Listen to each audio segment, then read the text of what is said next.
A gambit is defined as a device, an action, or opening remark, typically one entailing a degree of risk that is calculated to gain an advantage.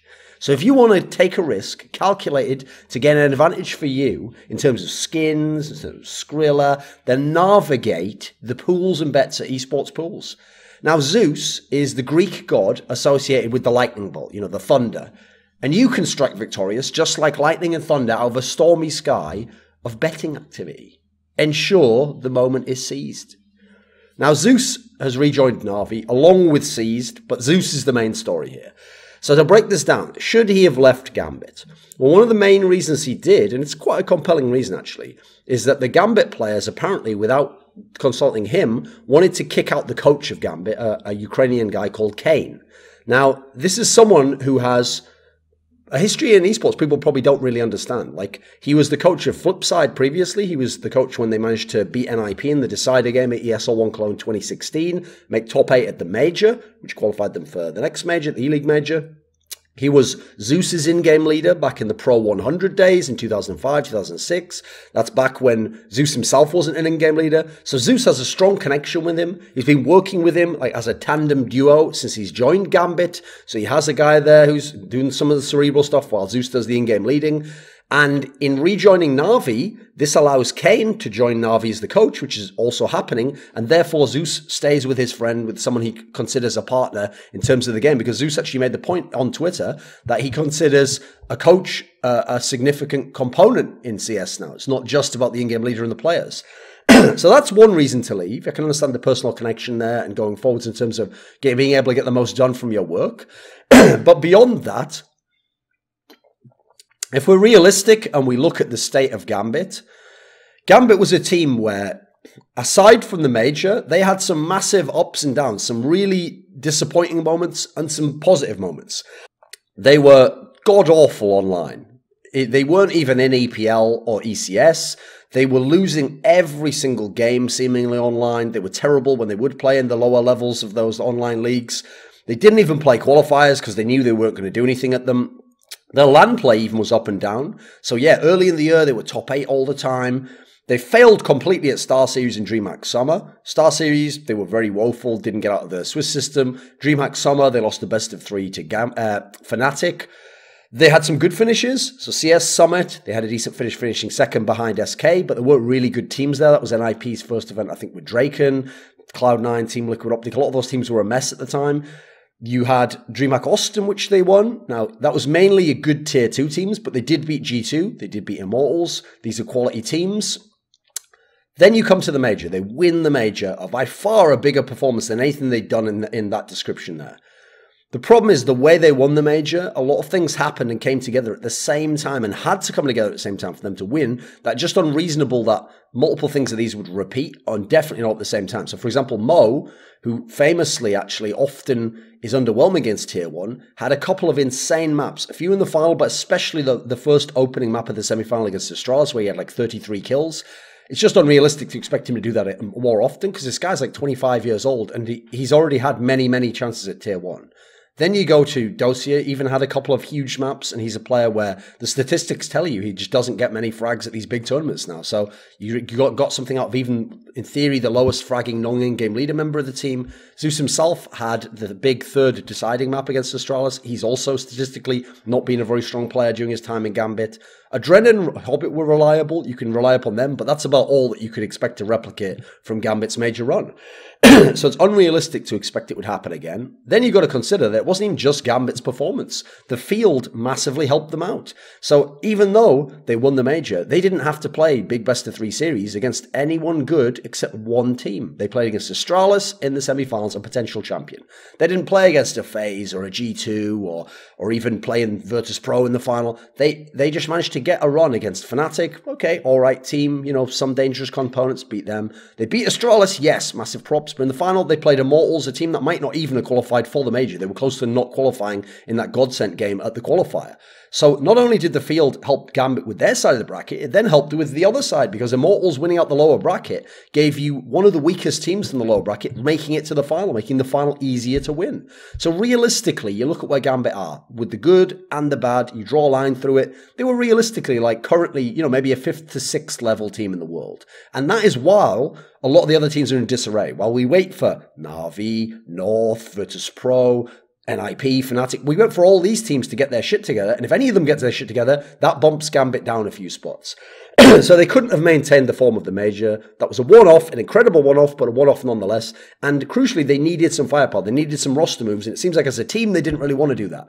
So in terms of him rejoining Na'Vi, right, the angle that everyone's going to go with, obviously, is the soap opera angle, right? It's the idea that, like, oh, he was betrayed because Na'Vi kicked him and he was one of the founding members. First of all, no. I don't care if you were the founding member of a team and you had all this success. You won 4 majors with Na'Vi. You got them to a major finals in CSGO, although technically he was just a player at the time. It was actually Starks, the in-game leader, when they got to the finals. Doesn't matter if you're not a good enough player anymore and you can't fulfill the role you are needed to fulfill, you need to be removed. The game's about winning now. It's not about celebrating history and giving up a bunch of future tournaments as a tribute to the past. No, he had his time when he was the best in Na'Vi and when he was at the top of his game. That's why they were willing to cut people from Na'Vi, while he was bringing in new players to Na'Vi at different times. Yeah, when your time's done, your time's done. That's just realistic. The rest of it's all just soap opera bullshit. Then you got to add in the idea that it's not just that he was kicked, it was the way he was kicked. You know, they didn't just all come to him, to his face. It went behind his back. Who gives a fuck about that? That's some bitch-made shit. Come on. You were kicked from the team. You're out anyway. What does it matter if it's written on a piece of parchment with fucking quill pen and the notarized stamp of all the players saying, fuck you, we don't want you in the team. Who cares? You kicked. That's it. Doesn't matter. Doesn't matter what way you were kicked. You kicked. That's it. Get over it.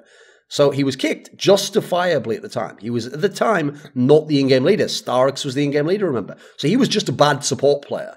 And they were a team there, because Guardian was failing, one of their star players, they needed more firepower, and he couldn't give it to them. Starks had actually shown himself to be the superior in-game leader, actually, towards the end at that particular time, especially because of the way he'd been able to integrate Flamey, more importantly. And so you look, Guardian, Flamey, Seized, these guys were all having career peaks under Starks that they hadn't had under Zeus. Now, yes, taking Zeus's blueprint, but still, better control of those players. I mean, yes, part of it's probably that Starks was outside of the game and could think about things where Zeus had to play in the game and be the in-game leader. So I don't say that Starks is overwhelmingly the superior in-game leader. Now, the team also was dropping off. They weren't second place all the time like people make out. That was earlier in the year. By the time Zeus got kicked, they'd finished only top 8 of the major, lost to Team Liquid, a team that had a fucking stand-in. Then they only finished top 4 at E-League, lost to Fnatic, a team on the brink of breaking up. So they thought to themselves they had a solution. They were going to get in simple, ultimate firepower, incredible young superstar, and they already had Starks as an in-game leader. They didn't need Zeus. They already had people like Edward Seized who could play the supportive roles. It all made sense. The coaching rule fucked them though. Now clearly, he should want to be back in Na'Vi. That makes actual perfect sense. Who cares about all the stuff about being kicked? They want him back now. I mean, the whole reason why he was upset with being kicked wasn't really just the way he was kicked. It's because he wants to be in Na'Vi. It's the best team in the region. He doesn't want to have to go and join Gambit, a lower team, and then rework them and try and get them to a better level, because there was no saying they would ever win the major like this. Na'Vi are the only major winning level org in the region. Gambit might have won the major and be the only CIS team to win the major, but Na'Vi's the only one that goes into multiple majors and will continue to in the future, always with the potential to win the major. So if he wants to continue his success and wants to kind of replicate winning a major, this is the place to go. Then you've got to consider, he did win Gambit the major.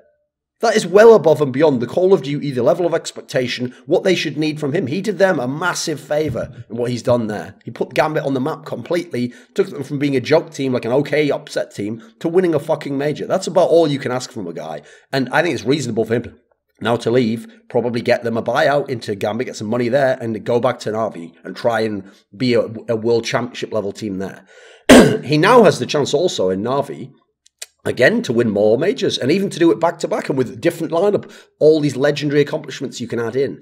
They've also got a very interesting team when you look at the squad they have now. They have the clear stars in Simple and Flamey, but Zeus hasn't yet shown us that he can make these guys consistent stars under him. So we want to see, how is he going to use those guys? What's going to... Now, the fact that Simple will be the primary AWPer is interesting, because old Na'Vi teams under Zeus, whether they had Guardian or in 1.6 Marklov, were based around setting up for the AWPer. So will he set up for Simple in that particular way? Will Simple be the clear guy who has everything set up for him and he takes the pick? Because Simple in general was more of like a free-flowing AWP. He wasn't the guy who just went within a tactic necessarily. So I want to see how that works. Also, we need to see how Flamey works, because Flamey's best time came under Starix as the in-game leader, not Zeus. He was very up and down under Zeus.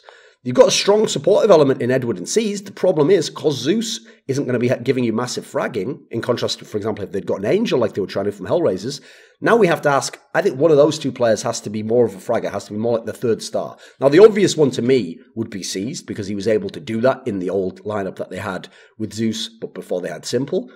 But you have to feel like for the team, that's a question mark, because Seized obviously has been in bad form for a whole year now. Now, in this team, Zeus has to have full control. They wilted when they had Seized's kind of more loose control, where he was kind of hesitant, didn't really know what to do. They got to go to the classic Zeus style. He's got to bring in that style of the slow tactical grind, occasional full rushes, and in doing so, hopefully, he can retool their game to be what Na'Vi was. The team that was amazing on Train T-side. Cobblestone, had Mirage in their back pocket. There were obviously Dust 2 used to be there, but that's not available now. So we've got Overpasses back in the map pool.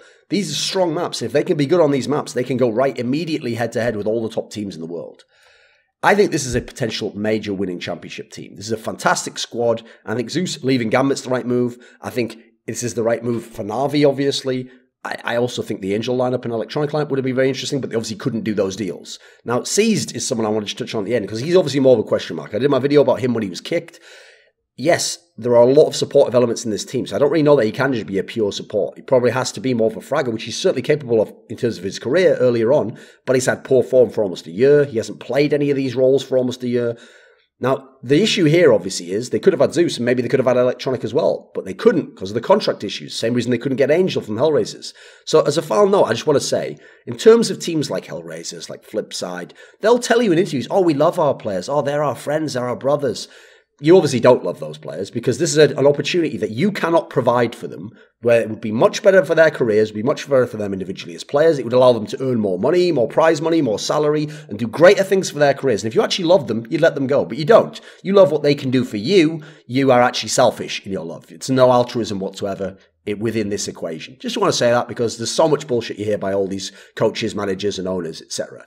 So I think the new Na'Vi line is pretty good. I think it's all the right move from Zeus, and I'm looking forward to seeing what happens with what is a very different Na'Vi line than we've ever seen before. It doesn't have that stable part of Guardian, has a very different mixture in terms of who's going to be the supportive elements, but Zeus is back, and that was another chance for Na'Vi to become that major winning team that they perhaps always should have been, but weren't able to. Hey guys, this is Patrick Carnes-Sadamoon. You might know me as the guy with the most IM medals in the world, or something like that. I'm also the CGO Fnatic, and you're watching Duncan Thorin Shields YouTube channel.